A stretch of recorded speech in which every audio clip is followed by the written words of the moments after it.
Inner Voice, a heartfelt chat with Dr. Foojan.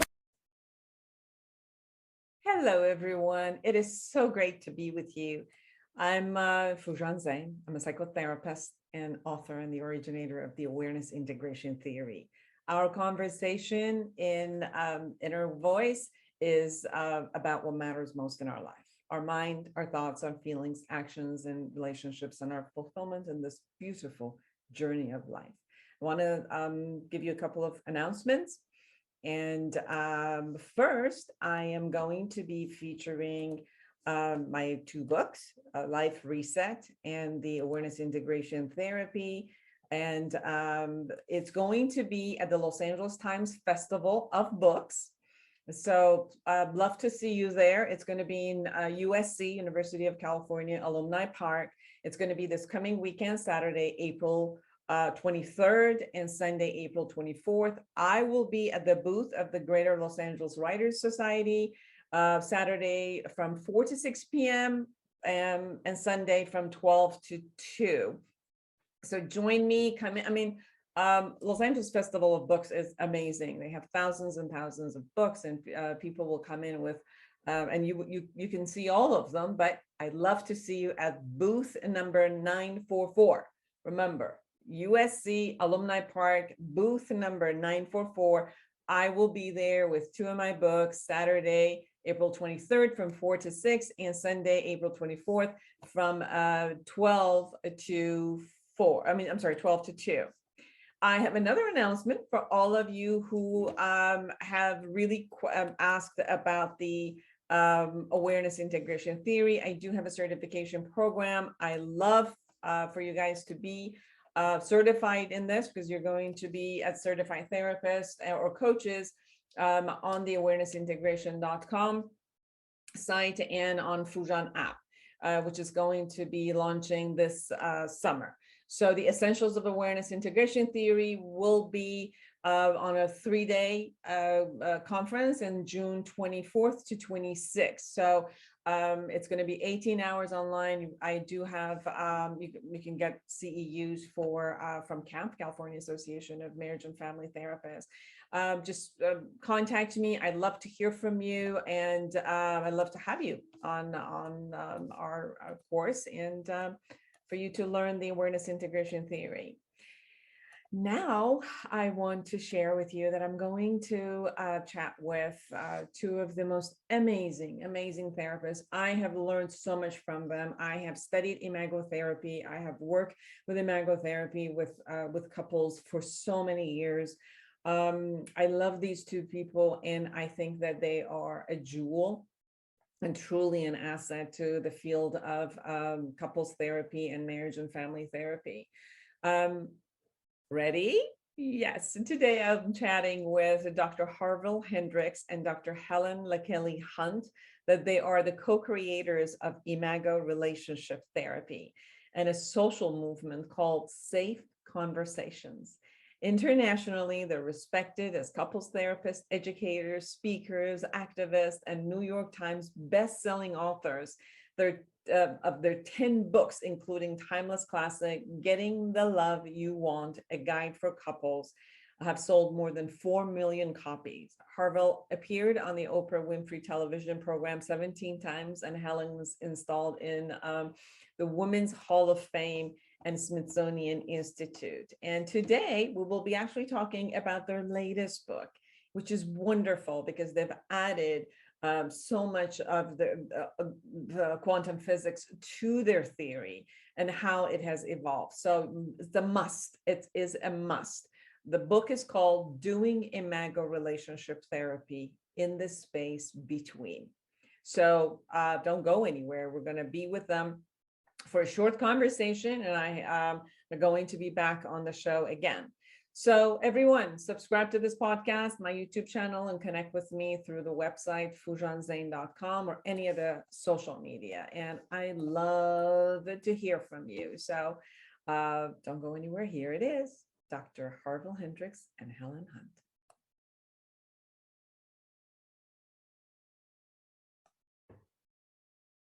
Hello, everyone, again. I am so excited to have Dr. Harville Hendrix and Dr. Helen Hunt with me. They are the imagotherapy guru, the founder of imagotherapy, and we're going to talk about their latest book, Doing Imago Relationship, Relationship Therapy in the Space Between. So nice to have the two of you with me. Well, thank you. We are always honored to be on with you. You're such a distinguished person. Thank you. Thank you. I love this book. I was just going into it with all of what you have brought in with from quantum physics, and it's fascinating. And one thing that I love about your work is it always makes sense. Oh, You know, it makes sense. Like you read this thing, and it's like, well, yeah, of course. So for all of you who are out there, the imago is the conversation of the image, and then you've talked about how the relationships are. We go after the image of the romantic partner is almost the image of what we desired for our parents to be in that same symbiotic. And that was what it was. And then the two of you have developed a whole new theory around it. So that was the stepping stone. And now you have completely shifted it, not only from the self and that kind of symbiotic, but to the outside world, to the relational world, and from a space within to this space out. Please share with us. well, first I want to say that the space between is a phrase that Helen derived, I think, from Martin Buber and put it together, which is one of the indications that Helen is indispensable and has been indispensable to the development of Imago for the last 30 years that we've been, well, it's been almost 40 years that we've been working on this theory. And so that the space between, as you said, shifts the whole conversation from the self to the relationship. And in fact, we think that since the self is a derivative of relationship, that the relationship is primary rather than secondary. And the relationship has been secondary in the field of psychotherapy and even in marriage therapy ever since ever since Freud launched psychoanalysis in the late 19th century. So what we sort of evolved into without intending to was to make sense out of couples, and we finally became aware that you can't make sense out of couplehood by staying focused on two individuals. You have to make sense out of couplehood by paying attention to how they interact. That is and then we began to notice that the interaction between couples influences what goes on inside them. So instead of going inside and looking around and doing the exploratory work that psychotherapy had been doing ever since Freud, that we needed to look at the quality of the interactive space rather than the intrapsychic space. And that led then to a theory of relationship. We have to talk about relationship, but in psychology, there are no theories of relationship. Relationship is just something you have. It's something you can give up. It's something you can get. It's something you lose. It's a thing. And what began to emerge for us was a relationship is not a thing. Relationship is the thing. It is the foundational reality, but there's nowhere to ground it because classical physics was the ground of psychotherapy, because classical physics said everything's made out of atoms, and that got transformed in the psychological world, that the self was modeled after the atom as an autonomous, independent, self-sufficient thing, and that we had no place for that. So we began to look around, and Helen can talk about this. Before we actually met, and soon after we met, we had both read the popular versions, the Tao of the Wheelu Masters. And it was the Tao of Physics. It was the first popular book on quantum. And we had both read it 40 years ago. Yeah, but we had it didn't occur to us that had any resource for couples therapy. Well, until about 3 years ago when we began to put together doing imagotherapy in the space between. We say, where are we going to ground relationship? And then all of a sudden, in our, shall we say, perpetual conversations about what the nature of reality is, we said, in quantum field theory, because quantum field theory can be the human relationships are derivatives of the field, of the quantum field, not the particle, but of the field itself, out of which the particles arise. So as you can see, that began then to come together as a reorganization of the whole system. And that's, I don't know how interesting all that is to most listeners, but to us, it was a monumental intellectual shift. And if I could add one thing, when we were dating and Harville was lecturing on things, Dr. Zeine, I like the way you said that what we write about makes sense. Harville was lecturing in wherever anyone was interested in how to have a better marriage or how to have a better relationship. And that was a lot of people. They would call him and say, would you give us this lecture? And he would say there were 3 stages of relationship: romance, romantic attraction. Wow, fun, great. That makes sense that you want to get married with romantic attraction. But people don't know that stage 2 is the power struggle. Oh, well, that makes sense because people have get married and then suddenly they aren't as happy as they were on their wedding day. Well, guess what? No one is. And then stage 3, if you do a couple things in stage 2, everyone can get to stage 3. And he labels stage 3 real love.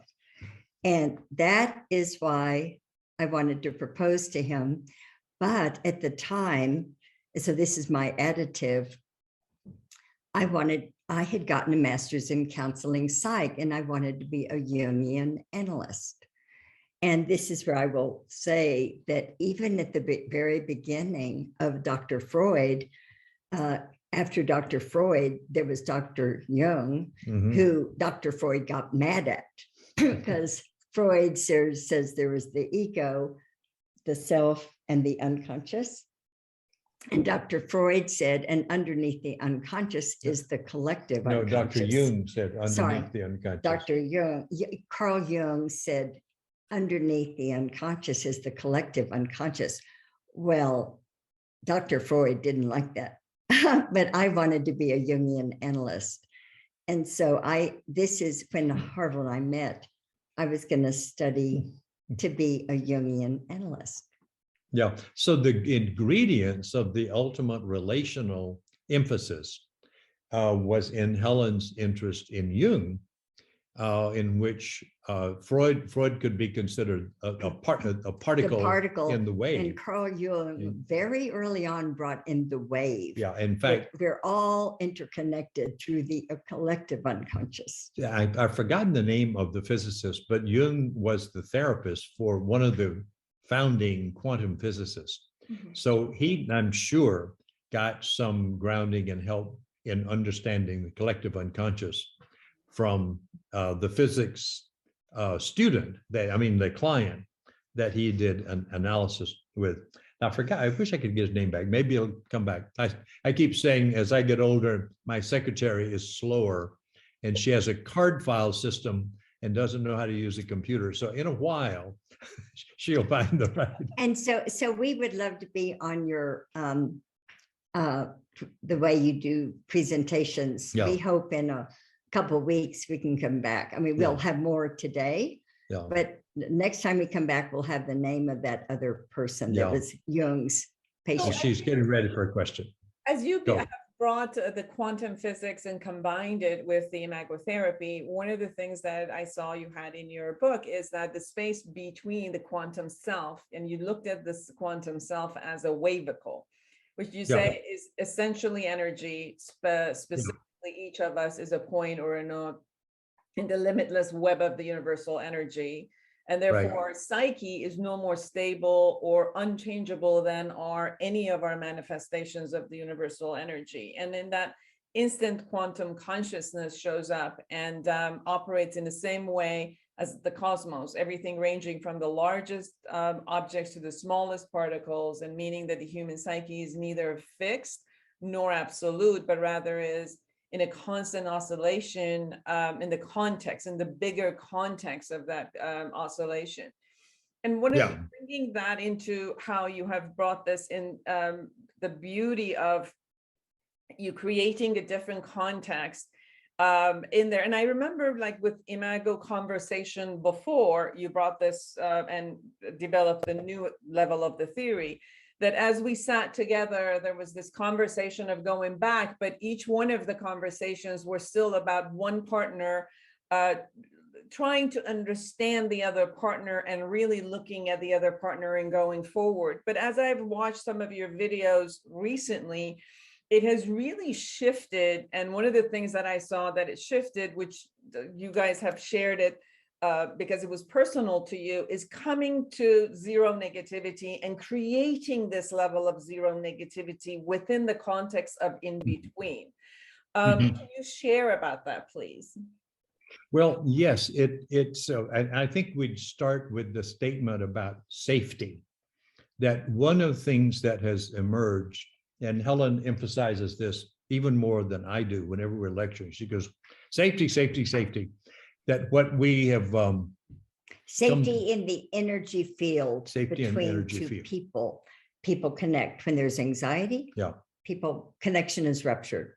So that we start with that assumption that if you want a thriving relationship, you have no option but to create safety in the space between.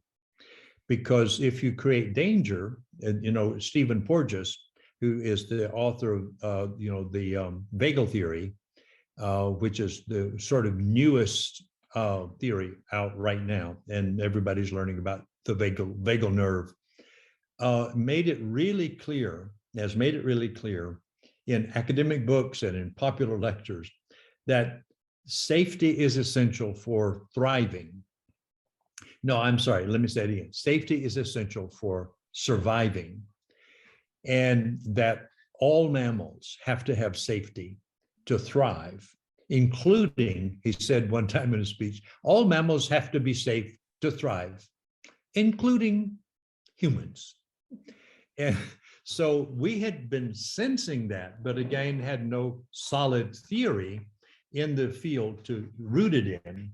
So with quantum physics and Stephen Porges in vagal theory, this idea about safety just became fixed. That is the one thing that's fixed in the theory. And if you want safety, then the logic is you can't go negative.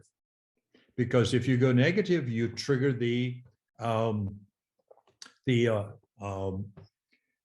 midbrain, you trigger the amygdala, and the amygdala is sitting there waiting to say, is this safe or dangerous? And that releases cortisol, adrenaline. There's a negative neurochemicals that get released throughout your body, and you're not a healthy person. Like, you get sick more than other people, according to the Mayo Clinic. Yeah.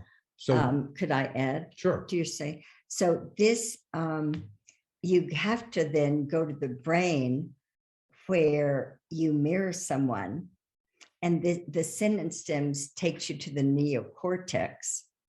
And I so appreciate how you started our meeting today. That'll be, our Zoom meeting, where we're recorded, and you started saying, it makes sense. Mhm. What you all are saying makes sense. And so makes sense is left brain. And that's part of the dialogue. You mirror someone, you say, would that make mirror, did I get it right? And if I got it right, that makes sense. Now, the next sentence in the sentence stems that we teach people to say is there more about that? Now, is there more is being curious and wondering. And that takes a person to the healthiest part of the brain, the dorsolateral prefrontal cortex. And that makes sense as sort of a particle, but the wave is there more about that? Like, I don't know how you feel, Mhm. I don't, I wonder why you feel that way. I don't feel that way. But instead of blaming you or shaming you, can you tell me more? Mhm. Why is your political position what it is? Because mine is the other one. Why would you vote differently?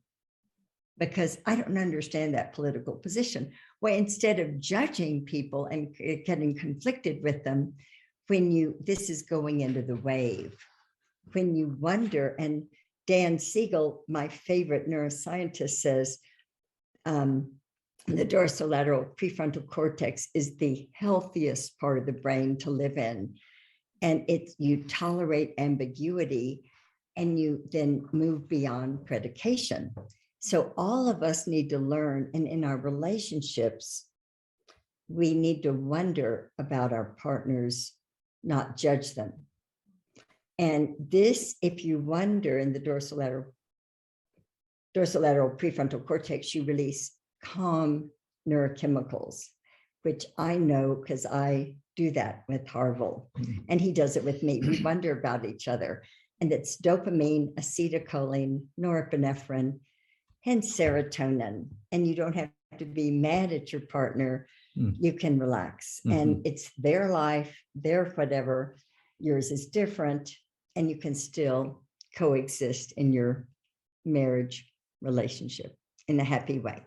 And what you have said in the quantum couple is presenting it as creating a sustaining a safe environment, identifying earlier life challenges and becoming empathic about it, learning how defenses developed as a result of negative exchanges, and removing all the negativity from the interaction, and reconnecting to the person who both embodies one's challenges and has the power to help transform them, and then connecting with each other in a safe and non-judgmental through the imago dialogue, stretching transform frustrations into requests for change behaviors, and sustaining a wave-like quality of flow. One of the things that I remember, and becoming an advocate for celebrating, one's differences and theirs, and practicing presence and resonancing whenever the engage is there. One of the beautiful thing I read in your book, you said that people live in this fantasy of the relationship is going to create that type of symbiotic experience, and somehow we need to come back from fantasy to reality, that we're all grown-ups and we need to take care of each other. There was one point that I wanted to ask the two of you, which I remember when you guys had shared in some of the seminars with us, that although you had created imagotherapy, at one point you had said, that's it, we're not going to be together because, and then you evaluated what was going on between the two of you, that although you were doing the dialogue, something was not working. And I remember, Helen, you said that you noticed that, the anger, the rage, and although you were trying really hard to create this space in between, that the internal negativity was still brewing. And there was a piece that I'm wondering here where in order to create this environment and speak in a way that you are compassionate, what would you suggest for each person to do in how to funnel that anxiety and rage that is coming up and not have it out, or how to shift that within themselves so that they can create the safety? So I just want to say, since we're going to come back soon and have another session with you, I think probably Harville and I would both really like to unpack that in the second one, and maybe both of us could say a short thing now. And then we can elaborate on the next meeting with you. And I would like to say something short. Sally, say it first. You say it first and I'll do the second. Well, so we're still again talking about the reason we're talking about safety and anxiety. And when people are in their rage and their impassioned rage or whatever, behind that is anxiety. And rage is a way of managing because anxiety is that I might disappear from the universe. And so rage is a way of hanging on to being. You turn the anxiety into anger, or you could turn it into depression. Anything not to feel anxiety. So that means that what you have to have is a process that creates safety. And otherwise you'll have defenses. And we have defenses, then you have polarization, and then you have polarization, you've got the power struggle, you've got all the stuff none of us wants.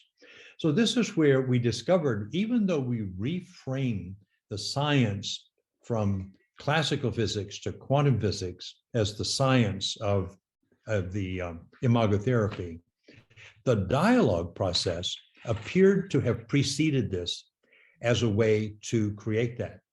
So, and the reason it does it is that dialogue creates structure. And a lot of people don't like structure. They just want to go with the flow. And so we say, as Dr. Phil says, how's that working for you? Going with the flow, just doing whatever comes up and expressing yourself and saying whatever you think. That doesn't work. And what you have to have is structure. So the dialogue process creates structure that begins to regulate those feelings. The second way that's added to that is that brain theory right now is really emphasizing the predictive feature of the brain, that the brain does not simply see, the brain predicts what it's going to see based on what it saw last. And if you put people in a dialogue process, they are able to predict what's going to happen next. And what they predict is, my partner's going to say, well, let me see if I got that. And then my partner's going to say, did I get you? And I know, instead of my partner saying, well, I don't want to listen to that anymore, let me tell you my point of view. My partner is not going to do that. They're going to say, let me see if I got it. Did I get it? And as Helen used earlier, is there more about that? My partner's going to show curiosity. And then my partner's going to say, let me see if I'm getting all of this. And then my partner's going to say, well, you make sense. Let me validate that. And then my partner's going to say, and I can imagine how you might be feeling about that, which is empathy. Now the structure has produced safety and connecting.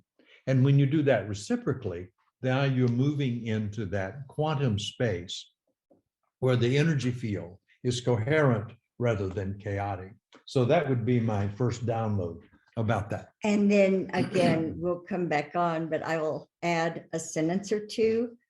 In our workshops, like basically we weren't doing everything that we told other people to do.